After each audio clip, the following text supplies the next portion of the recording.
कि सुभाष चंद्र बोस ने 19 अगस्त 1942 को बर्लिन रेडियो से जो भाषण दिया, उस भाषण को सुन लें। उस भाषण से पता चलता है कि आजादी से पहले भी कांग्रेस ने फ्रॉड किया था। ये जो 1942 का भारत छोड़ो आंदोलन था, इस पूरे भारत छोड़ो आंदोलन को 19 पॉइंट में सुभाष चंद्र बोस ने तैयार किया था और पूरी स्पीच बर्लिन रेडियो से उनकी ओरिजिनल रेडियो बर्लिन ने इस म्यूजियम में प्रेजेंट कर दी है, वहां रखी हुई है। उसको सुनने से पता चलेगा कि ये जो गांधी जी ने चलाया और जो कांग्रेस ने चलाया कि ये जो भारत छोड़ो आंदोलन था 1942, ये कांग्रेस का था, ये कांग्रेस का नहीं था, ये सुभाष चंद्र बोस ने तैयार किया था।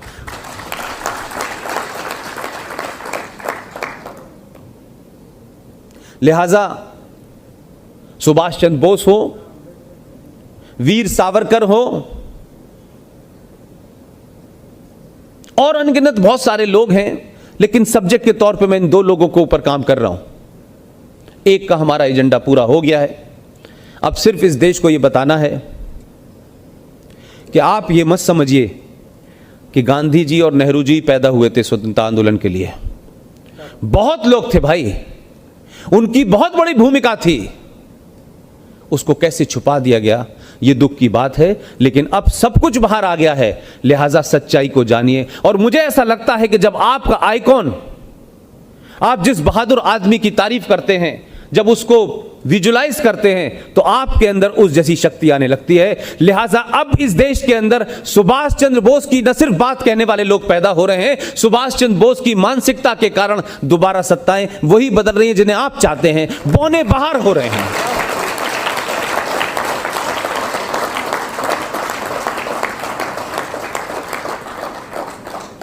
लिहाजा कुछ घटनाओं से जो समाज में थोड़ी सी छोटी सी होती है, जिसका असर कितना बड़ा होता है।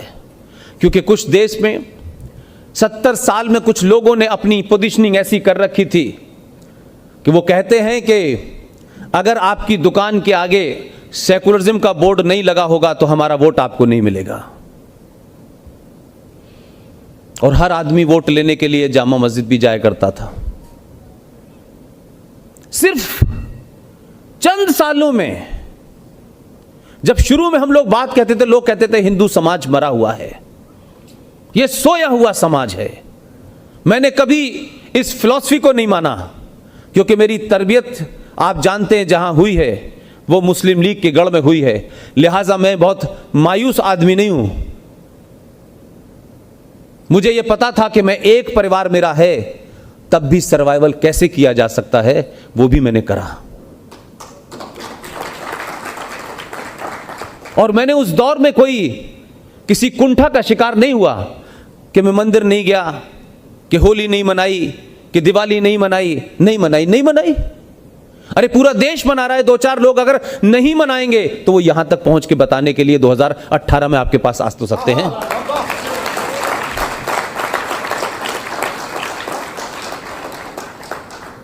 इसलिए इस देश के हिंदू को, इस देश के राष्ट्रवादियों को कुरान शरीफ ज़रूर पढ़ना चाहिए। कुरान शरीफ जिस दिन पढ़ लेंगे उस दिन 50% समस्या और आतंक समाप्त हो जाएगा। आपने अपनी किताब तो पढ़ी है। हमारे पत्रकारिता के प्रोफेशन में लोग कहते थे कि भाई अपने आर्टिकल के अलावा भी किसी दूसरे का पढ़ लिया करो तो पता चले कि आप क्या लिख रहे हैं। ये महज इत्तफाक है। जब पैदा हुआ था तब पता नहीं था, जब सहाफत में आया तब पता नहीं था, 2017 तक मुझे कोई अंदाजा नहीं था कि मैं जो बात कभी कॉलेज में कहता रहता था, जो आपसी बातचीत में कहता था, वो शायद ऐसी होगी जो देश के लिए नई होगी। वो मुझे कतई अंदाजा नहीं था। लिहाजा मेरे लिए ये कोई नई बात नहीं है कि कुरान की एक आयत ये कहती है